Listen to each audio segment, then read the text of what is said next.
Hey, livestock lovers, Miss Legati here, coming at you on Friday with a quick video. I just wanted to take a few minutes to talk to you guys about feelings. And one thing I think that is a common misconception is, whether we're aware of it or not, is that we think we're not supposed to have feelings sometimes. And what can happen that I notice in myself is that sometimes I can find myself in a position of having a feeling and then judging myself for having a feeling, like, you shouldn't be feeling this way right now, Miss Legati. You should be feeling differently, or there's some little script that plays in my head sometimes. And um, real quick, I'm going to give you guys a couple of examples, but first we'll do a little lesson on the zones of regulation. So the zones of regulation are 4 zones. We have the blue zone, which is feelings like being sick, tired, depressed, sad, lonely. The green zone is going to be where you're feeling your best. You're feeling energized but calm, happy, ready to learn, kind, and helpful. Yellow zone is going to be where you might be having some feelings of irritation or frustration. You might be feeling worried or overly silly or excited about something. And lastly is the red zone, where you might be feeling feelings of being upset, angry, out of control, doing or saying things that you don't mean to do with your body or your words. And ideally, we always want to be getting back to the green zone, and that's where we're doing our best and we're our highest contributing selves, either in our household or our community or our place of work. And so, real quick, big lesson for me this week was just around staying in a position of non-judgment.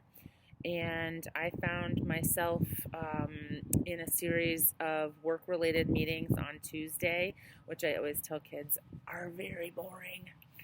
And I was getting kind of inundated with a lot of information. There were a lot of question marks and unknowns about various things coming up in the meeting. And just really feeling like this overwhelming sense of sadness kind of rising up inside of me, some feelings of being worried, so really oscillating between blue and yellow zone.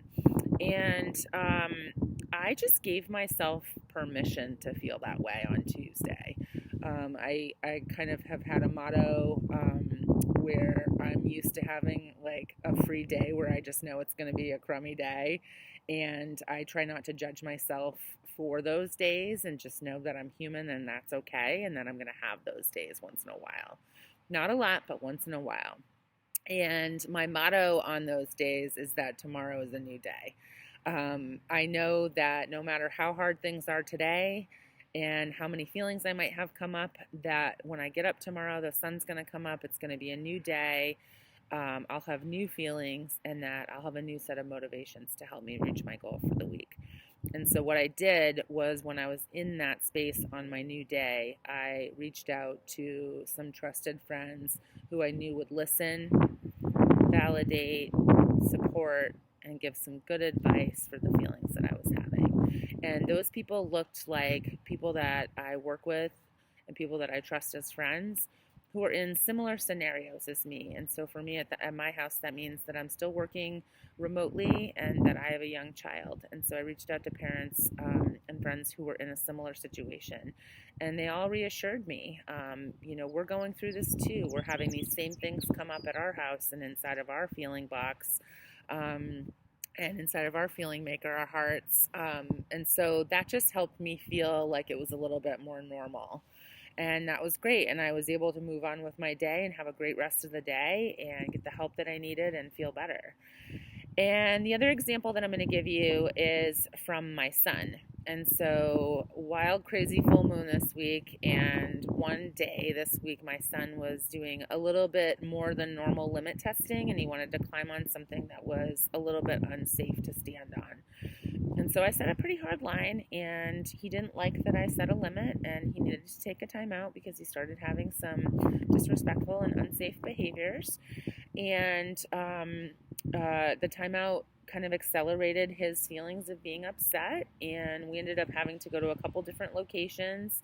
He took space with mommy, he took space without mommy, and then he ended up calming himself down with the dog, and a little distraction. And we were able to talk after and have a repair and kisses and hugs and I love yous, and talk about what happened and why it wasn't okay, and then to resume our routine and get back to what we were doing with our evening plans. And so that was great.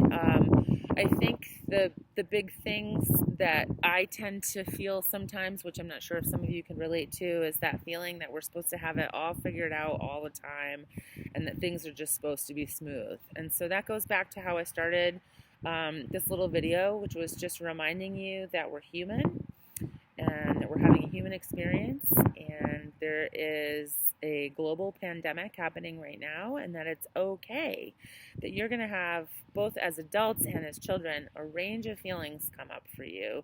Anything from being happy-go-lucky to sad, worried, overwhelmed, lonely, bummed, depressed, angry, and back to, calm and happy again. There's going to be moments that might come up in your day or your week that are filled with some of those bigger emotions. And when emotions get really big, they can feel really overwhelming. And so I use this example with kids. I'm going to back up just a little bit. When the ball gets so big that we can't hold it, right? So that's your feeling, whatever feeling it might be. We have a job to get the ball really small again so that it can fit right back in our pocket. And so, that's where we really have to tap into our strategies. And so our strategies might be that we take a break. It might be that we change activities. It might be that we ask for help. It might be that we need a hug or a snuggle. It might be that we need to write in our journal, or make a phone call or a Zoom, or send an email to somebody that we know that we can talk to about our problem. And then eventually, when we get those needs met and we're feeling better and supported, we're usually able to get back to a place of self-regulation. And some of those other strategies that I talk about with kids, because kids don't have that prefrontal cortex development and the language acquisition to always talk about their feelings, is sometimes kids need that sensory input. They might need something like a big squeeze from mommy or daddy. They might need a nice warm bath or a cold drink of water, or some headphones to put on with some soothing music, or an essential oil, something that helps you modulate your brain regulation. And coloring and drawing are two other really tangible activities that kids can do that help regulate that part of their brain. So, long message for you guys today. I hope that this was helpful, and I just want you guys to all know that I'm always here for you. If you have anything come up, you can reach out to your mom or dad and have them reach out to me on the Remind app, or shoot me a quick email, and I'll be happy to chat with you on the phone or set up a meeting where we can talk about what's going on for you so that you don't feel overwhelmed in your day, or in your week, or in your month, and that we can all persevere through everything, and get through this last few weeks of school, and it's going to go pretty quick. So with that being said, I know you guys can see this beautiful blue sky behind me. It's Friday. I want you to do whatever connect work you need to do to get caught up, have your meetings with your teachers so you can get that group work done. And then, top priority, I want you guys to get outside and get some of that sunshine today. It's good for your body. It's good for your mental wellness. Get lots of exercise, drink lots of water, and then I want you to go into your weekend, and I want you to spread love and joy and kindness everywhere you go. It's okay to have tough moments, but make sure you ask for help, and I'll see you guys real soon. Take care. Bye.